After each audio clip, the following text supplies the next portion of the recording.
So our final panel is at least at the level of the previous ones. I'm going to start with Cyrus and Miyamokri. Cyrus was in the Obama administration and is now a partner at Skadden Arps. He'll be followed by Greg Baer, who's head of regulatory policy at JP Morgan, and then Ashit Mehta, who is a director and head of banking at McKinsey. So why don't we start with Cyrus? Thank you.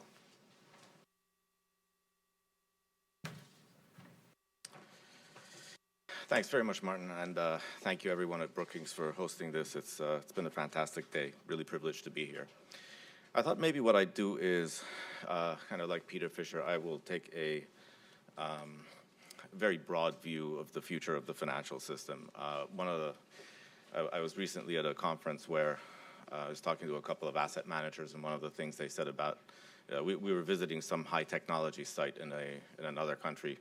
So the government is building a very fancy place to encourage startups, the formation of startups, and we were talking about whether that'll work or it won't work, and we said it's really no way to tell. I mean, things happen for strange reasons, but I think that there are certain things that we can point to, and at least this is how I think about it, and I thought I would go through them. I think there are certain secular changes that are occurring that I think will affect the financial system and financial institutions. There are certain constants that I think some of them are very simple, but it's good to be reminded of them.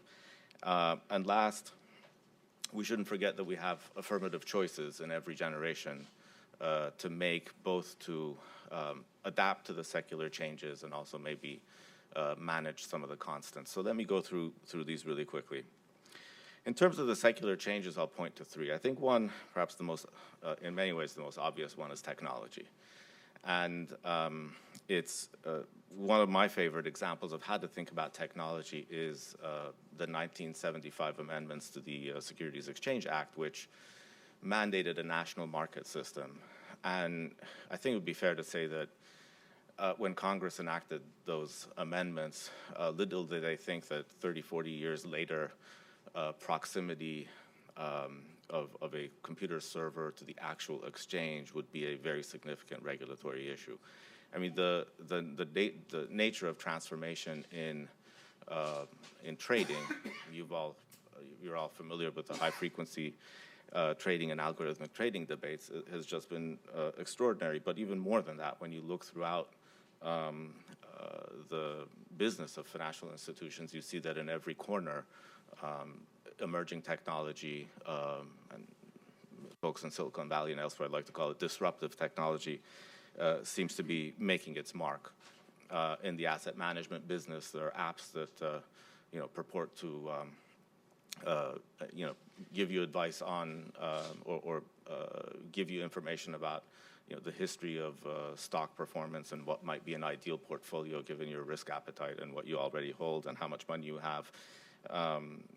In the retail consumer business, generally, your financial institutions are reporting the uptake on mobile connectivity and so on and so forth. So it's all over the place, and we have to clearly take technology into account. The second is demographic change, and this, to me, manifests itself in at least two significant ways. One is, the emergence of a new generation with new preferences, with new ways of wanting to connect to the financial system, and even having views on what type of financial institution they want to connect to.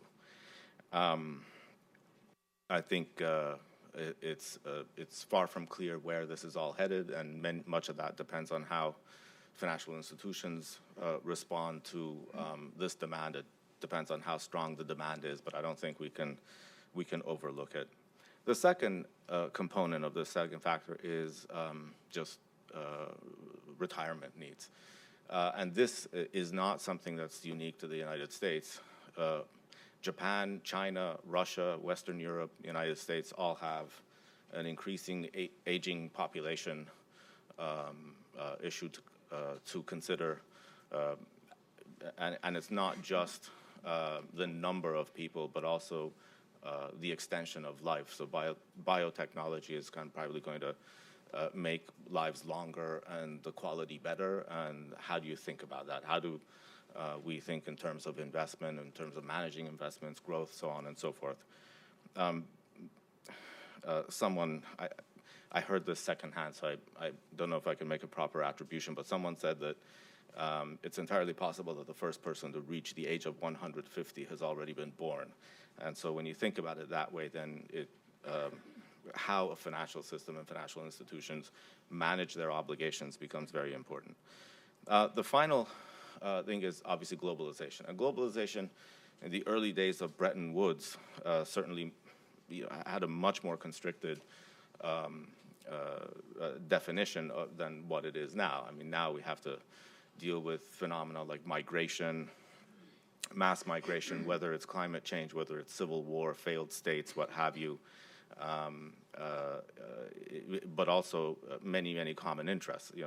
I talked about retirement, needing to invest in stronger economies, faster growing economies. I mean, you name it. The complexity of the interconnections and the need for capital flows is greater than ever, and the commonality of the problems that societies are facing. So even though there seems to be, especially after the crisis, a turn towards autarky, it seems to me that technology and other needs aren't going to are going to keep the pressure on, and we need to remain global and think that way. So what are some of the constants? I think in terms, I'll mention three here too, and none of these should come as a surprise. One is, there were remarks made earlier today, and I agree with them, that we seem to want to kind of wring risk out of the financial system. The basic of financial intermediation and financial activity is taking on risk. Someone has to take that on. With that goes phenomena like asset bubbles and speculation and what have you, and that's just going to be a constant. It was mentioned earlier today that a credit crisis of some kind is going to happen at some point in the future. We all kind of sense or believe that that's going to happen. We don't know when and how and where, but I think it's a reality. It just follows from not being able to price things perfectly. A second constant is, and this sometimes I think we forget about, is that there are different functions. So even though we've had a lot of developments in the world of fintech, even though people get really excited about new ways of interacting with the financial services system, at the end of the day, someone has to hold the risk. Someone has to make a balance sheet available, whether that's at an institutional level or a personal level.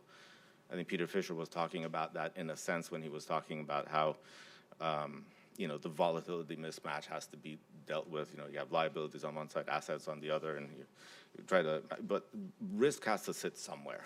And we're not going to be able to, a lot of what we talk about in fintech seems to me to be about distribution, not necessarily the actual function of financial intermediation, but that is a constant.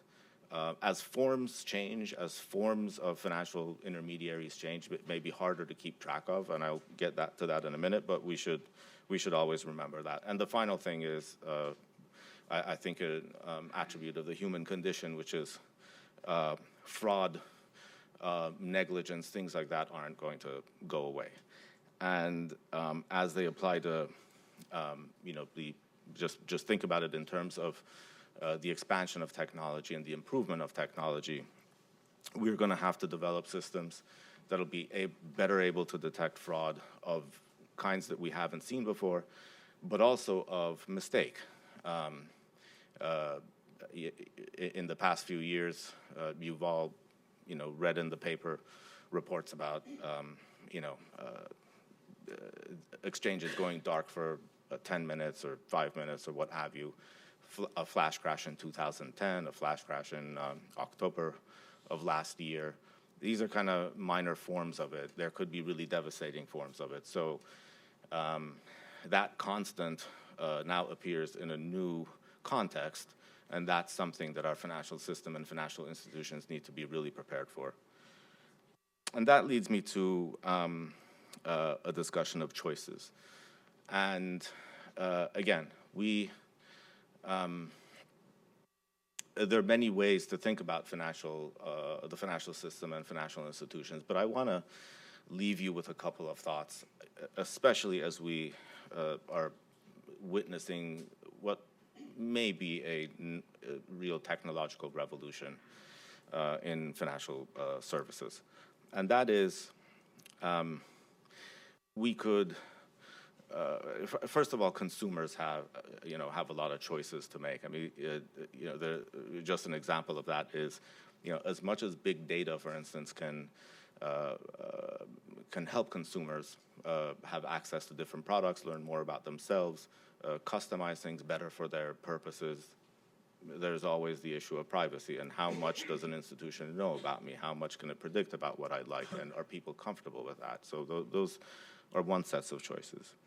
Another set of choices is, and this I think is an important point, is what I would call centripetal versus centrifugal choice.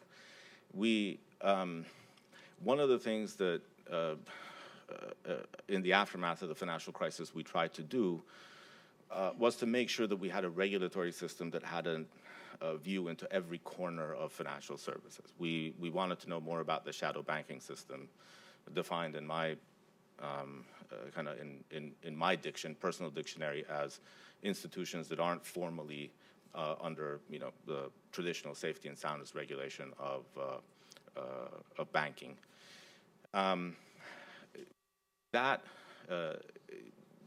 As we think about the interconnectedness of financial institutions, again, earlier today we were talking about how financial activity can migrate. We need to try to make sure that it doesn't go to a place where we can't see, or that we don't have parallel financial services. You can see that very well, not only with geopolitical issues, but also with some of the reactions to the constant tension that there is between regulation and then activity migrating to other forms and other means. So we need to continue to be conscious of that. And for that, I think we need to, especially in a world of technology, and here think about phenomena like cryptocurrencies or Bitcoin. I mean, just by way of example, in the seminal paper on Bitcoin, one of the claims that was being made was to develop a payment system that doesn't require the presence of a trusted intermediary. Rather, it's some settlement system where, I don't even purport to understand how this would happen, but or how this can be put to effect. But we have a settlement system where computing power and even in the face of dispersion, everyone can kind of see when a settlement occurs. But this is very, very different from the current model that we have. And it may allow the creation of multiple parallel currencies even under one sovereign. So these are, I think, the centripetal versus centrifugal issue, I think, is a very important issue. A lot of the trust and confidence that we've had in the financial system traditionally is going to be dependent on choices that we make in this regard. And so, again, how we end up along these lines and in face of these challenges, who knows, but at least it would be important to keep all of these in mind as we go ahead and make the choices. Thanks very much.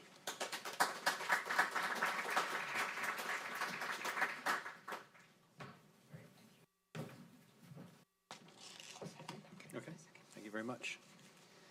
It's a pleasure to be here this afternoon, an honor to be at Brookings and with such esteemed company. I'm unusually going to use a PowerPoint presentation, so I hope I can do this correctly. There it is.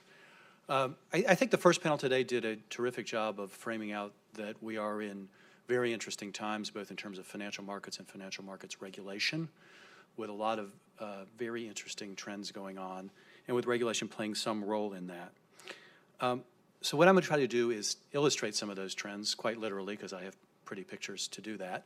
But before I do that, I did want to pick up on one interesting set of comments that came out of the second panel, which I think is really important to understanding what's going on. And that is, I think there's a common misperception that as you increase capital, liquidity, and other types of requirements on banks, that is somehow value neutral and agnostic as to asset class. And that basically what happens is the banks hold the 2 to 3 times more capital or whatever multiple it is of liquidity. It's more difficult to measure. And perhaps there's some cost to that, economic, other. But basically the business stays the same.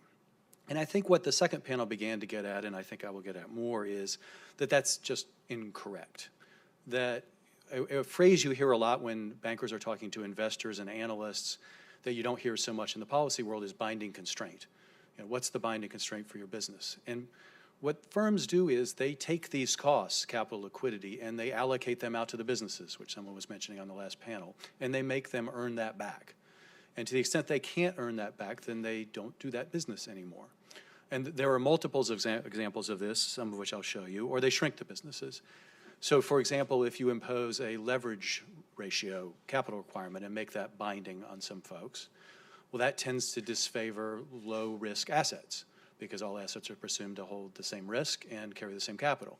So, for example, Treasury securities become a much less appetizing asset. Similarly, if under liquidity rules, you presume that any line of credit is going to be drawn 100% and you have to hold a high-quality liquid asset to fund that departure, why you tend to get less standby letters of credit. At our institution, we announced publicly last quarter that we would be reducing non-operational deposits by $100 billion, that is deposits from corporates. And that was for a variety of reasons, including the interplay of a series of regulations. So I think we'll see that more as we go through here. I thought I'd start just at the beginning by noting, which I thought was kind of interesting, having just come back from Europe last week, that they're having sort of a very interesting debate in Europe where, while I think in the United States there's a certain amount of nostalgia for bank lending and a certain stigma attached with capital markets, the Europeans actually feel exactly the opposite. They feel that markets there are over-reliant on bank lending and that they need to develop capital markets and have now, through Capital Markets Union, sort of embarked on that enterprise. Also, although I'm going to focus mostly on capital markets, I did want to give a shout out to a recent piece called The Two-Speed Economy, published by Goldman Sachs, which focuses much more on the banking side of the book. And their observation is that while there's been a slow recovery in business, there's actually been a normal recovery with regards to large companies which have access to capital markets funding, and a relatively and sort of unprecedentedly slow recovery for small businesses, which tend to rely on bank credit. And you'll see here some of the increases in the price of bank credit. But with that, I'll leave the bank side of the book and the retail side and move on to wholesale. This is a sort of an overview of what's going on in fixed income markets and fixed income liquidity. And it's a very complicated picture, much of which has little to do with regulation. The first, I guess, the good news part is that issuance has actually increased over the years in the United States, partly because it's in the current interest rate environment a good option for folks, and then also because the U.S. is still seen around the world as the place to issue. Also, trading volumes have maintained where they were, partly attributable to algorithmic and high-frequency trading, but no bad news there. Sorry, I got a little bit of cold. The next is, I think, a natural outgrowth of the crisis, which has been influenced by regulation but not driven by regulation, and that is the dealers, which tends to be the large banks in the United States, are showing a diminished risk appetite and sensitivity to liquidity. I think that's because the capital markets that we're using are incorporating, not crazily, the losses from the crisis, and therefore tending to generate more losses. There's also been an expansion in the number and types of risk limits, basically to capture more risk. The next development is in asset management, where, excuse me, can I get, sorry, too much travel. Asset management, a larger and larger percentage of assets are being held by the large asset managers, which creates a new type of fire sale risk. The next trend is, I think, a more macro trend, which is investor herding. That is, there are studies showing that the correlation of trading among fixed income funds is higher than with regard to equity funds. So folks tend to get in and out of positions more frequently. All of this independent of regulation. The last phrase you see, or the last bullet, deals with regulation. And it shows that as a result of LCR, GSIB, banks are shrinking their participation. Trade sizes have generally been reduced. There is no one definition of liquidity, but a good measure is how much of a size of a trade moves the price, and that's definitely increased. This is just a measure of risk appetite of investment banks. I would just look at the black bars, which tends to show value at risk. And this is only over the last 2 years, but basically shows banks taking less and less risk. Here, I'll just point you to the headline here, which is, if you look at what percentage of the total market dealers are holding, it's smaller and smaller, and now represents only 0.25% with regard to high grade and 0.4% high yield. So in terms of the depth of the market, that is the ability of dealers to absorb and warehouse loss, that amount has gone down considerably. This next slide could be a whole conference in and of itself, but I think is another ripple effect of regulation and what's going on in markets. And this reflects the money market funds. So what you see in the green is the sort of the demand for money market assets, which is steady. But the blue line is the supply of money markets assets. So what's happened is, as deposits have migrated to money market funds, and they continue to demand a significant amount of assets in order to invest in. On the blue line, however, what you see is that largely for capital and liquidity reasons, banks are issuing less debt that can be invested in by money market funds. So you have a significant supply and demand imbalance. What's meeting that current imbalance is actually the Fed's RRP program, where the Fed has effectively become the borrower of last resort. Just going to talk very briefly about the repo market and what's going on there. It's clear that through the crisis, the repo market was playing too large a role in financing, as it was not necessarily the most steady and resilient way to fund a securities business. So clearly there was a need for the repo market to shrink in the wake of the crisis, and that has obviously occurred. The market liquidity effects, though, are not insignificant because, in effect, repo is how dealers fund a treasury portfolio. What this shows is really the rather strong correlation between repo balances and bond trading volumes. So in other words, as you can repo out less and fund yourself, you will trade less and volumes will go down. And here's a sort of a broader look at how those things interact. If you look at the effects of regulation, this would include the supplementary leverage ratio, liquidity coverage ratio, and still to come a variety of capital and liquidity regulations, all of which will drive down repo balances further, both in the US on the left-hand side and Europe on the right-hand side. This I'll just skip, but shows basically the way you do a market-making business, and that the costs here are not insignificant. If you look at costs of carrying the position, of course your capital costs are significant, and your funding and borrowing costs are significant. This is just another expression of how those costs have risen across different products. This, just one quick note, switching gears a little bit, on liquidity rules and what it means for bank balance sheets and others' balance sheets. I would direct you mostly to the top left, where it shows, if you look at how much cash the largest banks, and I think here it's 50 billion and above, are holding, as of 2006, that was 16% of their balance sheets in cash, and it's now 30%-ish. Of course, that results to some extent in a correspondingly lower amount of loans and other assets. If you look at bottom left, you'll see corporates now are tending to hold more cash. And bottom right, you'll see actually asset managers are pretty steady, and I think one of the great debates coming in regulation is whether that's going to remain steady or whether regulation is going to require them to increase that. Also, top right, I think it's kind of interesting to see the divergence, the black line being the largest banks and blue line being smaller banks, that you see large banks, largely because they are the banks doing capital markets activity, markedly increasing their cash holdings vis-a-vis small banks. This, I think, I will admit this is a sort of anecdotal and I'm sure incomplete look, but my last slide, which gets to the sort of voting with their feet test. And what this is a look at is exits, at least public exits, that have been announced by companies from capital markets businesses. And then on the right side, their stated rationale, which you have to presume is accurate since they're making it to the markets. But it's a fairly significant list departures, some more across the board, some more targeted, probably an asterisk now on Deutsche Bank given their announcement today, so we'll see where that goes.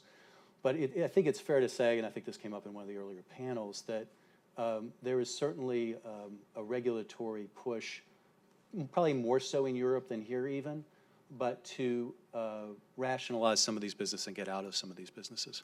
Of course, at the same time, we may also be hearing concerns about concentration in these markets, which, of course, if you're concerned about that, then this is not a good development. That's all I have. Thank you.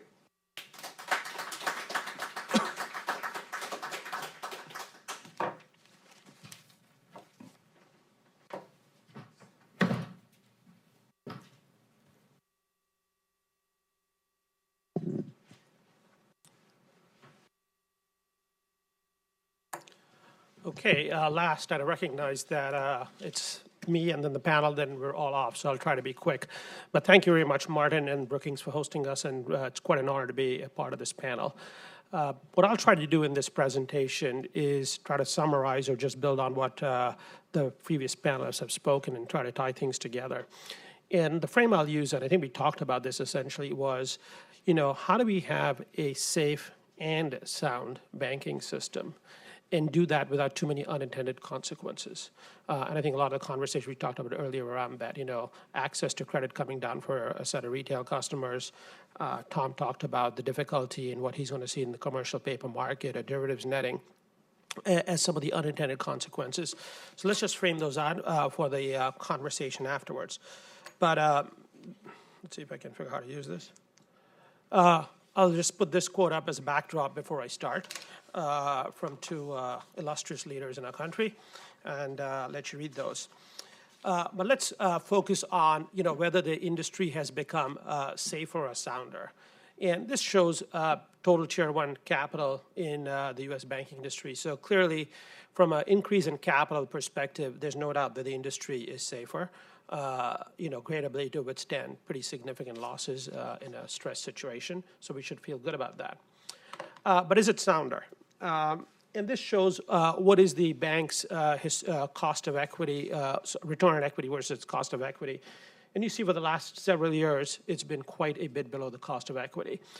I think a few things to keep in mind. Clearly, as a result that capital has increased, has the beta come down for the industry, has the cost of equity? It has, but not sufficiently enough.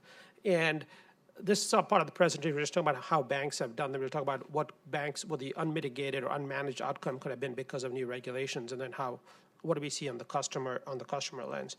But this quite well could be the inflection point for the U.S. banking industry. These are 2013 and 2014 estimates.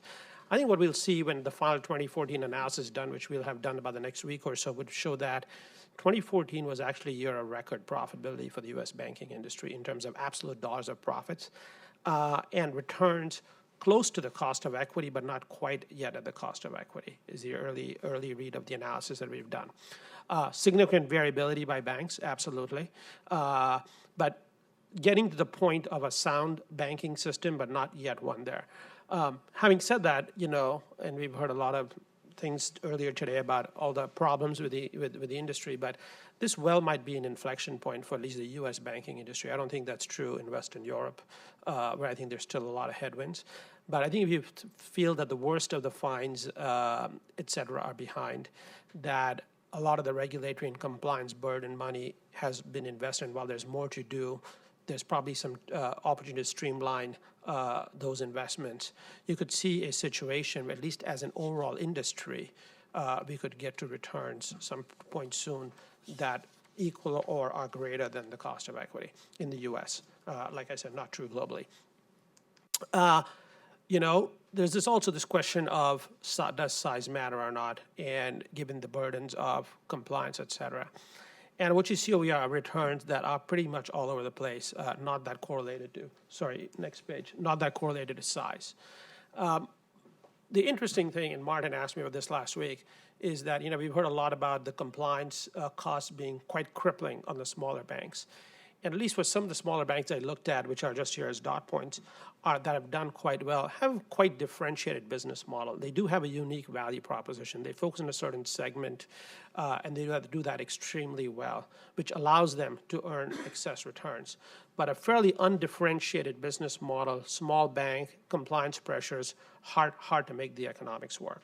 At the same time, you also see quite a few banks that are quite large and have returns well below the cost of equity. Now, many of that driven by one-time issues like fines and taking, one-time charges to restructure, et cetera. But having said that, there is, at least with this analysis and last year's number, hard to see a perfect correlation between size and returns. So overall, I think what you should take away is I think it's a safer system in the U.S. that we have so far, what you should take away from the slide so far.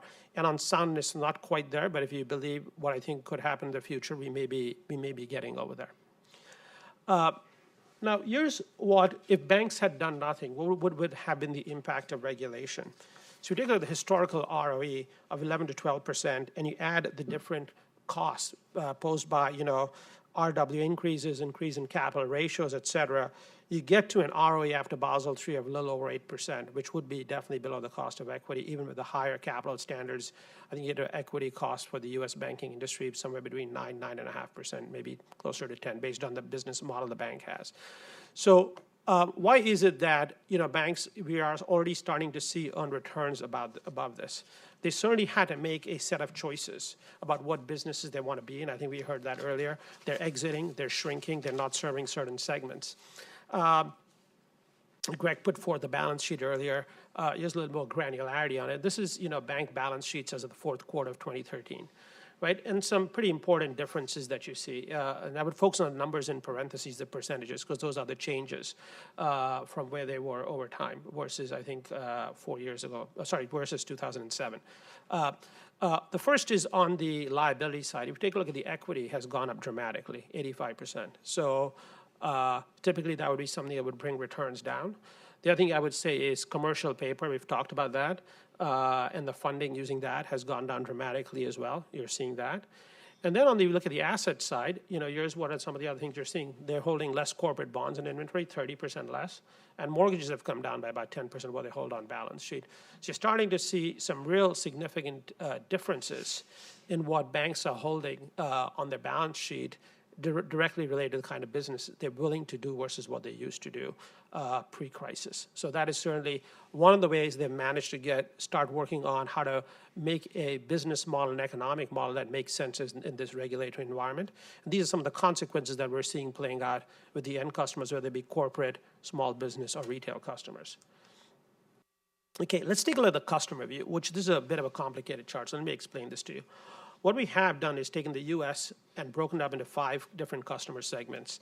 Starting with the lower mass, these would be customers with less than $50,000 in balances, including credit. So all products added together less than $50,000. And then got the mass market, mass affluent, and high net worth.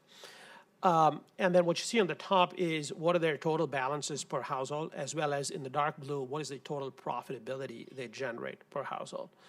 So what this shows is if you look at lower mass, it says 0.5. That means the lower mass market household generates $500 in profitability per household across all of these products. Particularly the deposits part of it, which is the very top sliver on the bar on the dark blue, it says that's 3%. So if you have 100% wallet share of that customer, as a bank, you could expect to generate about $15 in profit per household. Okay.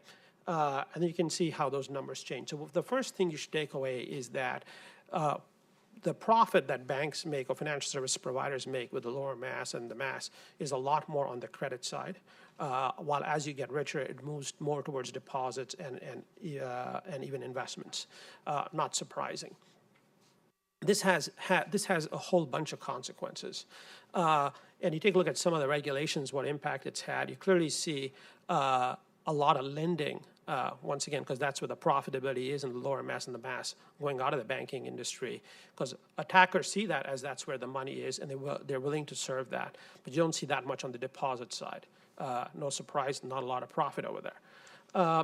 And, Durbin is an example, one of the unintended consequences on interchange regulation, which was a source of profits from the checking accounts for all customers, but certainly for the lower end customers, where it did generate a fair bit of hefty interchange.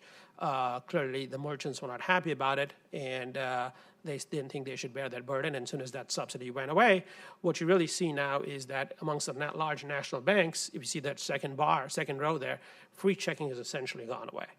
And so this would be an unintended consequence of regulation that really focused on one segment that was otherwise served clearly by interchange, which merchants may say they subsidize, but there was a revenue stream that has now disappeared. And this is one way that banks have started acting to get returns back above cost of equity. This shows what's happened in a number of unbanked and underbanked households. And what I'd focus on really is the dark blue bubbles on the bottom, right? And as you see, that has gone up from where it was pre-crisis, 25% versus 28-ish% now. So the number of unbanked and underbanked has gone up dramatically, or a fair bit, I would say, as a result of this. This is the other thing you should take away, and once again, a direct, or at least in no small part, a consequence of some of the regulations. There's also issues about trust in banking and how customers felt they were treated by banks, and all those things contribute clearly as well. But you certainly see this in the numbers of the number of people we've pushed out of the banking system, whatever the reason that may be. So what's happened? Debt per household has gone down. This is, once again, for the lower mass segment, less than $30,000 in income in this instance. And more importantly, access to credit. This is done by FICO score. And as you see, what's happened in the subprime and even the near prime compared to the prime, is you see for quite a few products, those segments have been hurt disproportionately hard. And we've heard that from Eric earlier about what's happening to mortgage applications through their organization. And this is what you're seeing throughout the country. So that's not surprising. So I think safer, getting to be sound, all right? Banks are taking quite a bit of actions to restore profitability. It is having some unintended consequences, or maybe we knew about this ahead of time or should have known about it, but there's certainly certain segments that are not being as well served as they were, and regulation could be one reason. There's also other reasons for it that you should see. And there's things like innovation. We heard about that. But it's not really making a meaningful dent. And what I'll close, and we can talk about this a little bit more, is what needs to happen to allow banks to get back into their purpose, which at least I would frame as, helping start and grow businesses and facilitating commerce, which is saving, borrowing, and payments. And what do we have to have in place to make sure we have a safe and sound system that allows banks to provide that service? Thank you. Thank you.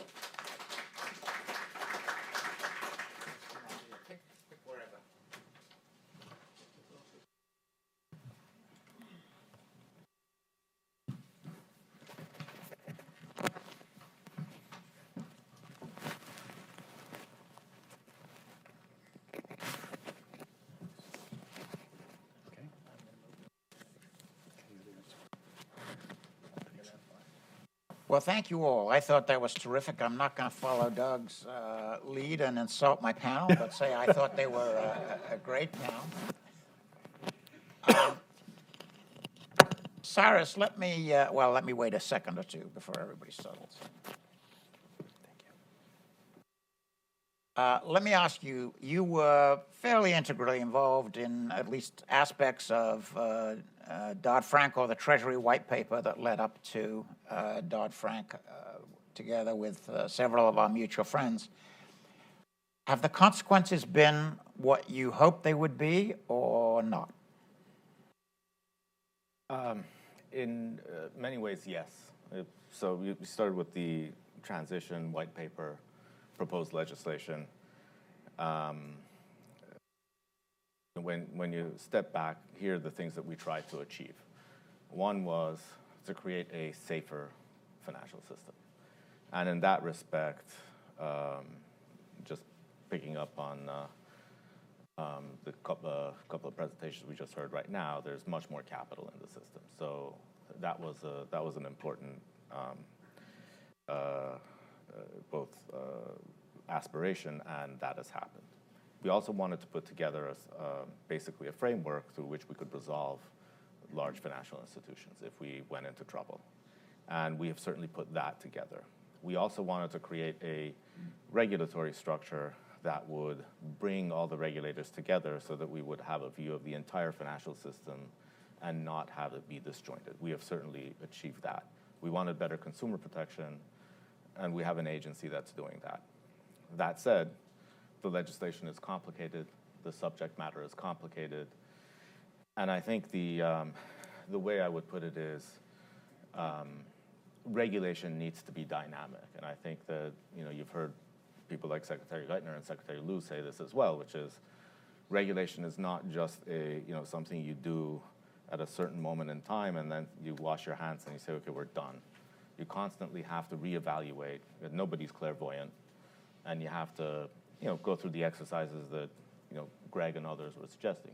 Take a look at what's happening, what needs refinement, what needs tweaking, and then have a sensible conversation around that. So let me press you a little bit on that, which I agree with a lot of the things you said, but we heard from Greg about some of the loss of liquidity, some of the things that banks are leaving activities. We heard from Ashit about the lack of availability of credit, particularly for people at the bottom of the income distribution, concerns about the profitability, and maybe you were worried about that, or maybe you weren't, but just looking at some of the things that were mentioned, and indeed some of the things in the earlier panels, are you concerned about some of those side effects, if you like, of the greater stability and the greater resilience that you created with Dodd-Frank? I think you always have to take a look at what's happened. I think when I remember some of the conversations when I was at Treasury, Greg would stop by and others, and we would talk about the potential impact of the capital rules, and we went through different scenarios, and then we had conversations with the regulators about the scenarios. I think a lot of what people have to do is make very difficult judgments, especially when it comes to whether it's calibrating numbers or whether it's thinking about what kinds of backstop rules you're going to have to kind of reinforce your overall approach, given the uncertainty of each of these capital standards that we have. You just want to make sure you. So there was discussion about all these things, and people just try to make their best judgment at the time as to what they think the priority is, and they come up with, and as you know, some of these rules are consensus rules, and it's not just 1, 2, or 3 regulators who have to agree. It's a board or a commission, and so they do their best to put it together. But I think it's fair to say that you have to watch it carefully all the time to make sure that it's not veering in a direction that's counterproductive. Okay, so the summary would be the main thrust you feel was the right one. There may have been some compromises or some things that were around the edges that may not have been exactly what you had in mind. Greg, let me turn to you. So there's a concern that some of the activities, you're J.P. Morgan, you're the biggest bank in the world? Ish. You being the biggest bank in the world is a sort of a mixed bag right now in terms of public perception and indeed what regulators, there's some regulators who feel, well, these guys are too big. Looking at the future, are you guys confident you'll be able to restructure your business model, as Ashit sort of suggested, in a way which will restore your profitability? And if so, will consumers or users suffer as a result of this? Well, first I would say I'm not sure restoration is the word I would use. I think we've considered ourselves as having pretty good profitability all along the way. You have had, although return on assets I think is lower than it was before the crisis, right? I mean, as I was alluding to earlier, I mean, it is going to be a continuing set of decisions around what businesses to be in and what businesses to be out in a very dynamic environment globally. We have, I think, done quite well in Europe, given some retrenchment there. We are growing lots of our lines of business, commercial bank, asset management, investment bank. there are clearly a series of difficult decisions to be made, given the macroeconomic environment, given the regulatory environment, about where to proceed next and where the marginal dollar of investment goes. But I think most would consider us a reasonably successful institution. And I think one of the reasons, and I know our most senior management tends to emphasize this when they meet investors and analysts, is that we actually benefit from a diversified model. Yeah. We benefit from having asset management and investment banking. I'm and actually someone who believes that, so Yeah. I'm on your side on that. Yes. And it's also interesting, it's one way, and I think we've stressed this to investors, it's one reason we do relatively well under CCAR, because that is a genuine stress test of the type that it makes great sense in terms of evaluating capital adequacy. And when you have a diversified business model and you enter a stress, including that stress, you tend to perform relatively well. So I think we're encouraged by that business model and think it's going to endure. Right. But again, looking at some of the charts that you put up and some of the charts that Ashit put up, are there folks that are going to be left behind in this process? And to put it differently, if everybody's crowding into the high net worth space, the competition's going to step up there. So we're looking at the future. That's the mandate of this panel. So No, it's a very fair point. I mean, banks follow the rules, and the rules direct them certain ways and incentivize banks to go certain ways. And I think the chart that we just saw is a nice indication of some of the sort of guidelines that banks are currently following. And in a perfect world, we might be exploring businesses that we're not currently exploring. It really gets, again, I think, an underappreciated point that as capital and liquidity rules have become increasingly high, have become binding constraints, and increasingly granular, I think people, and obviously, Martin, you do understand it, I think folks have been slow to appreciate that those come with value judgments and are not simply, people always refer to a capital cushion, which sounds like this big cushion that's under you and if you should fall. But it's actually really a series of cushions assigned to each asset, or in some cases liabilities, and a lot of times they will drive the economic decision. And that's just, I think, where policymakers in particular need to be sensitive to that and think about the secondary effects now that we're 5-6 years in.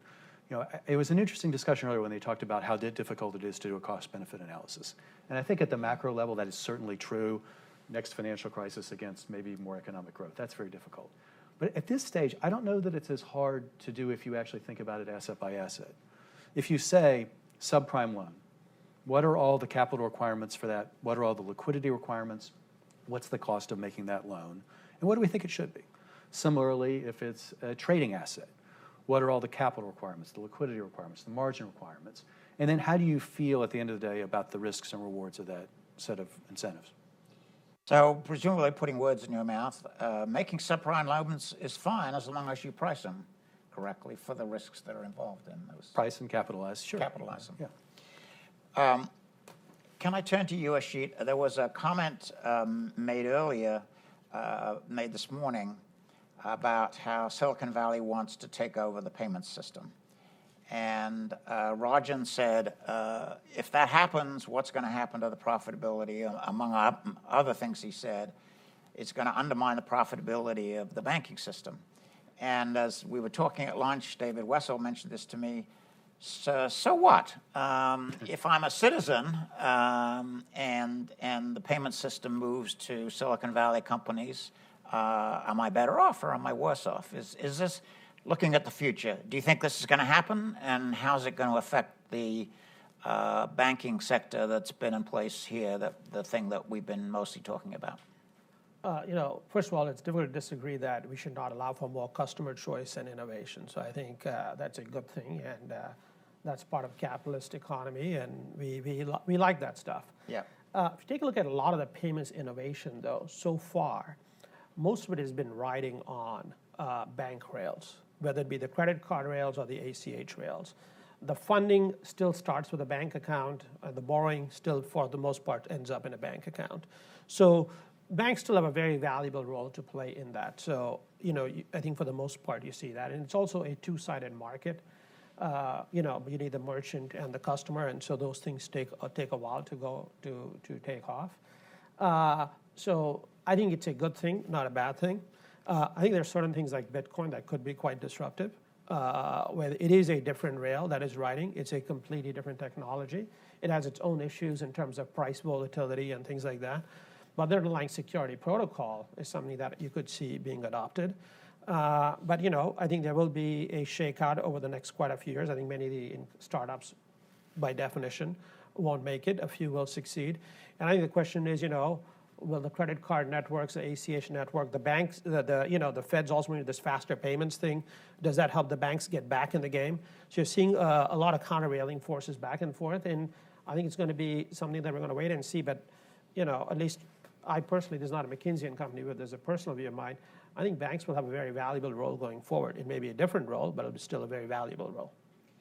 Yeah, presumably, if people want the credit protection. I mean, if they lose their credit card or if somehow their Bitcoins get hacked, I mean, they want to be made whole, right? So they're looking for the things that banks provide them around that I mean, transaction. you want the security that's for somebody to go to in case there's a problem, the customer service, which a lot of these places don't offer.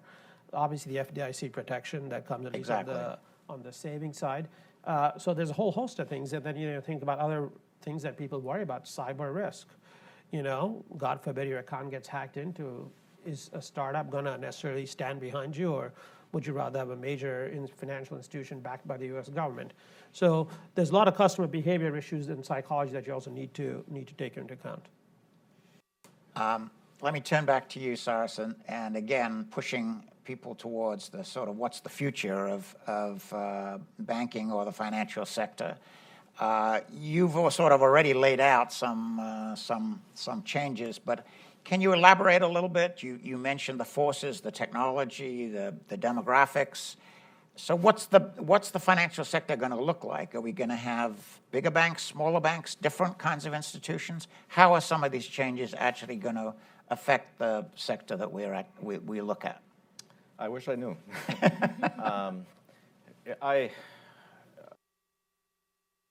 I think, let me just make a couple of observations. I don't know if I can predict if we're going to have smaller banks or bigger banks, but I think we're going to have very different financial institutions, and you can see some of it already happening. I think financial institutions are talking about changing their IT platforms to better understand their customers. So, for example, I think Greg makes a very good point about a diversified financial institution. I think one of the things that they will, moving forward, try to take advantage of, if they aren't already, is how do different parts of the business relate to the same customer? That is, when you look at the banks, since the early 90s, when a lot of the mergers and acquisitions in the sector started, you had institutions who specialized in a certain service, whether it was credit card or whether it was the investment bank, wholesale business. But some banks did a better job of integrating than others. But at the same time, even the banks that did a great job at integrating feel that bringing everything on the same platform can give the customer both a better sense of what all the services of the bank are across the board, but also the bank to figure out how better to serve the customer. And that's happening right now with a lot of financial institutions. Now, what you have on the side are some of the disruptors who are coming, or we call them disruptors. The question is, how much are they going to disrupt? I think Ashik makes a great point that when you look at the payment business, there's this payment value chain between the merchant and the retail consumer, with multiple institutions of various kinds playing a role in that. What the tech companies have done so far is to try to find a place in that value chain. That's what's been going on so far.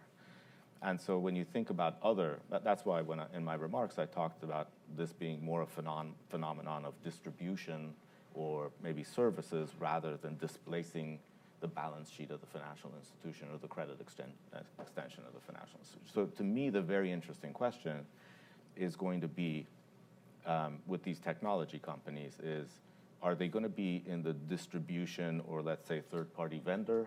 Are they going to make the current banks more efficient?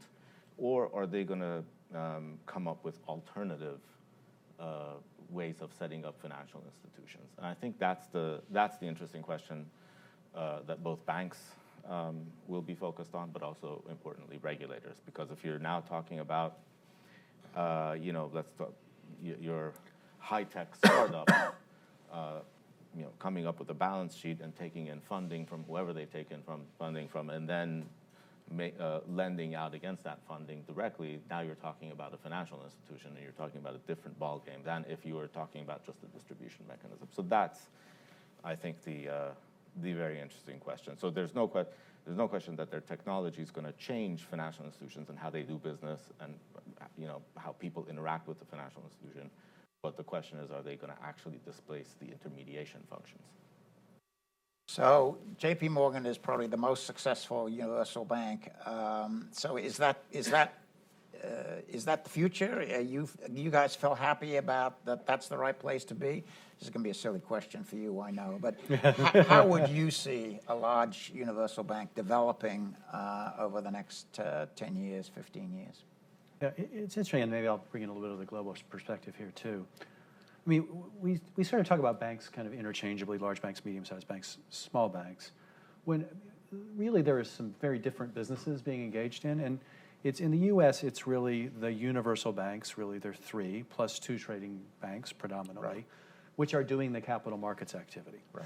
And the substitute for that is very unlikely, I think, to be community banks stepping up and making markets, right, or even regional banks. For a host of reasons, balance sheet, compliance costs, innumerable, like expertise, location, you can name a million of them. So I think if you think about capital markets, I would think you are likely to see a continuation of those banks, probably with fewer entries, continuing to do that business, which is an important business, I think, not only for those firms, but for the economy. I think there's an interesting question whether European banks are going to continue to play as large a role in U.S. capital markets as they have in the past, with the last chart I showed indicating that at least currently they're not doing that. Then there's the question of whether U.S. banks will continue to grow in Europe and Asia, and then there's the whole Asian question of what are capital markets there going to look like, and is that sort of the like Virginia wines, the area that's always constantly improving, or is there actually going to be... So they say. Yeah, that's right. Or is there actually going to be a moment when Asian capital markets become much more significant, even dominant? So I think that's where the interesting questions are. And then I think the parallel question is, to the extent that, and this gets, I guess you were talking more about the retail side, but when it comes to both, yeah, to disintermediation, or I think for the capital markets, it's less likely to come from regional community banks and more likely to come from hedge funds, algorithmic traders, high-frequency traders. And I think a lot of the current debate about market liquidity, and there's a lot of current debate, maybe that isn't even the right word, wondering, concern, is about how the world has changed and who's providing the liquidity, and how do you feel about that? You may feel good that dealers, those universal banks plus a couple of others, are providing less liquidity and that someone else is providing more. But then the question is, how do you feel they're going to perform and behave under stress? And I think that's what's currently a bit of a concern. I'm going to turn to the audience in a second, but I want to give Ashit a chance to talk a little bit how you see the future of the banking sector. And you've mentioned some of the ways in which you think they're going to have to change, although you mentioned particularly change in response to regulation. So if they've digested all the regulation, or most of it, sort of what are the forces that Cyrus laid out, or forces that you see in the sector? What's the shape of this sector going to be like going forward? That's a good question. I think I'd say two things here. First is if we just take underlying trends in society. Let's start with demographic, right? There clearly is the rich are getting richer and the poor are getting poorer, and you see that. And I would say a lot of that is driven by globalization. I think it's amplified by technology. Yep. And education has enabled it. So, I see that going on. We talked a lot about the regulatory trends and the pressure that has put on it. We've talked about the technology issue, and that's yet another trend with certainly a lot of disruptors coming in, but also the opportunity to digitize processes and take a lot of cost out within the banking industry. We would actually say that is probably the single biggest value creating opportunity for banks is digitizing end-to-end processes while delivering a better customer experience and having better risk and compliance in place versus just a fancy new app or something like that. Then you see the whole issue of industry structure, right, and how that will change. I think it's hard to imagine a lot of M&A at the very top like we used to see. So you could see more consolidation. Because down. it wouldn't be allowed? It wouldn't be allowed, or you'd have to jump through some pretty significant hoops to get it through. So you could see some more consolidation in the small and mids and the middle end of at least in the U.S., right? And then globally, if you put it all together and say, what are the business models? I think what we'd say is that, banks are going to have to figure out what are their real sources of competitive advantage, right? If you look at the global universal banks, I think, and with the surcharge, how do you justify the synergies of that model? And I think investors are going to be looking for that. And once again, it's going to push banks to say, hey, where do we have real advantages? Where do we not? Some of the European banks have taken much stronger measures in changing their business model, mostly because it was thrust upon them. I think you're seeing that not happening as rapidly in the U.S. I think banks are afraid that if they exit completely, will they regret it in a different environment? And also with regulatory uncertainty. So you're going to see a little bit of slowdown. What you're just seeing is shrinkage of certain businesses, but not wholesale exits for the most part. Then you have another business model, which is not a global universal bank, but we'd say it's a customer franchise bank. These are banks that say, we serve the needs of some customer segments extremely well. We're not low cost. We're high service, high touch, focus on cross-sell. And you see those banks doing really well. And then we have other banks that we are calling back to basics banks, which are low cost, very simple business model, don't take a lot of risk. Right. And you see that as being a successful business model. So I think the other thing you're going to start seeing is which of those three do we want to be in, which one plays to our strengths, and can we accomplish it? And while the last one, the back to basics mode, may not sound very sexy or anything like that, I think for a lot of banks, that's probably the right answer. They may start off saying we're a customer franchise bank, but not everybody's going to be that. So I think you're going to start seeing some strategic choices being made. It'll take time as management teams grapple with making those tough decisions. Yeah. Questions? Aaron. Yeah, I want to return to the technology question because I think, Cyrus, you framed it exactly right. If Uber were an app that just let me hail a DC cab, the DC cab companies wouldn't fight it. Right? So the question on payment process, are you inserting yourself into existing chain to make it more efficient, or you're creating a whole separate structure? Ashit, I think as in your charts, you were indicating that more profit is being derived under the payment side, almost across the board, and especially kind of further down the mass affluent. I couldn't bring myself to the high net worth. And I think, Greg, I think I'm on your payments profitability. I think you guys have some pretty good cards whose rewards I like. So let me ask you guys, we're all back here in 7 years. Is there a payments company that exists outside of the banking system all the way that's serving a fair number of transactions? Going. I'm happy to take a shot at it. Listen, it's impossible to say there will not be one. Okay. Having said that, the odds that somebody succeeds at a very significant scale are not that high. Just because I think for the most part, I think, as you become big, you will get regulated in all likelihood. The KYC and other things. If you assume some of the current regulations in place, right? Those you will come under greater scrutiny. And even a company like PayPal, which is a very successful startup, it does ride on the banking rails, right? It's credit card and ACH. So will somebody take a Bitcoin and make it's possible, but it's hard. It's hard to imagine, at least under the current regime, to become a very significant player. I'm sure I'll be quoted 7 years from now and saying how wrong I was. So let me just go ahead and say that as well. Right? But if you take a look at where do you make money in payments at the end of the day, right? It's made on float, right? Or it's made on the interchange, right? Or you make it on credit at the back end, right? So as you make it more and more efficient, I think you have to ask yourself, where am I making money of those three things, right? The fundamental thing they're going after is low interchange, some of these guys. So again, then you have to make it off float. Then you better hold deposit balances. Or you say, I'm going to make it off credit, right? Then you say, I need a balance sheet. Now, is a completely different business model, which it would have to be, right, which is based on data or some other value-added services, where you don't really maybe care about the payments profitability, right, because it helps you do something else. I think that's the interesting question is you have, I don't know if it's Uber or Facebook or else, which has a very different revenue model, and they're willing to heavily subsidize the payments profit and become a big payments player. But if they do become one, it won't be with the same profitability at least, and they'll have some other objectives, strategic objectives, which makes perfectly rational sense for them. You'd have to see something like that to happen. Go ahead. So, Aaron, I think it depends on what you mean by another payment system. I think that's the first thing. If you're talking about a completely separate kind of payment network, then you have to talk about creating a network, which means like bringing in merchants and customers. And when you think about, let's say, the Visa or MasterCard system, it took them years and signing up a bunch of banks and merchants and going around and creating this network that would serve the retail payment. And I'm not even talking about wholesale payments. That's a whole different ballgame. And that's a very, very hard thing to do unless you do have a better value proposition, which is why, as Ashik mentioned, many people have elected to come in. What about an Apple Pay? Although even that, I think, is having some struggle getting... Well, I mean, you need to...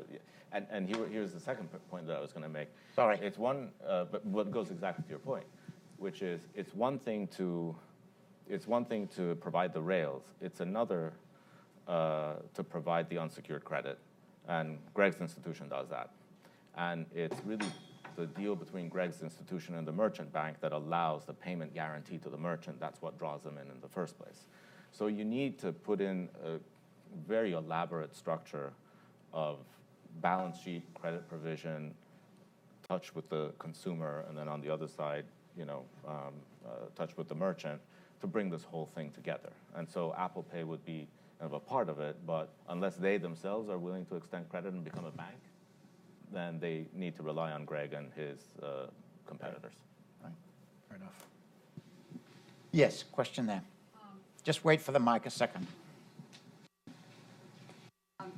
Looking at technology, what do you see as the effect of the growth of peer-to-peer lending, both in terms of the future of traditional banking institutions, but also in terms of the financial system generally, since this is credit that is not being provided by a supervised institution, the credit processes are not traditional bank credit processes, the assets are being distributed widely, including to mutual funds and other entities that have some of this asset liability mismatch, and also may end up back on the books of other parts of financial institutions that used to originate credit. It may end up on in investment banks or in their asset management areas. And I'm thinking a little bit of sort of the Bear Stearns problem of finding they had it everywhere once they started looking for the toxic stuff.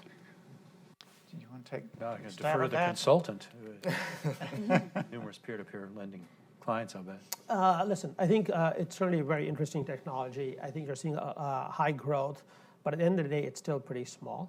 It's less than a few $1 billion in total outstandings in a consumer credit market that is well over $10 trillion. So,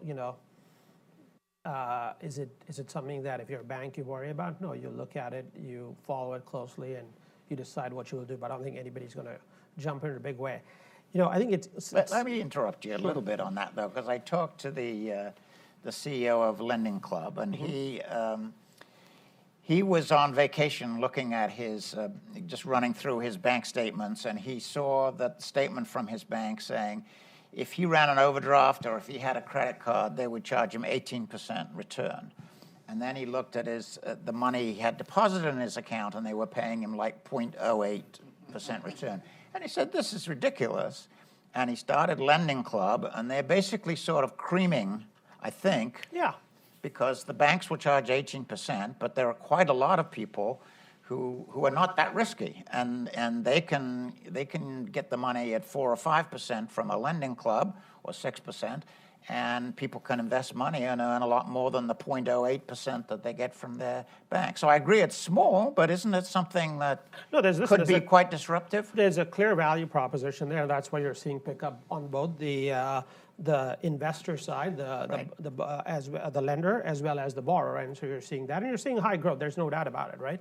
I think a few things, right? First is, what happens as they get bigger? What kind of regulations do they come under and oversight? And what does that do to the model or not? I think my sense is, and this is pure speculation, is I think regulators are letting the innovation happen and let it shake out. And I think once it gets to a certain size and scale, I think they will start getting more oversight. That's my speculation.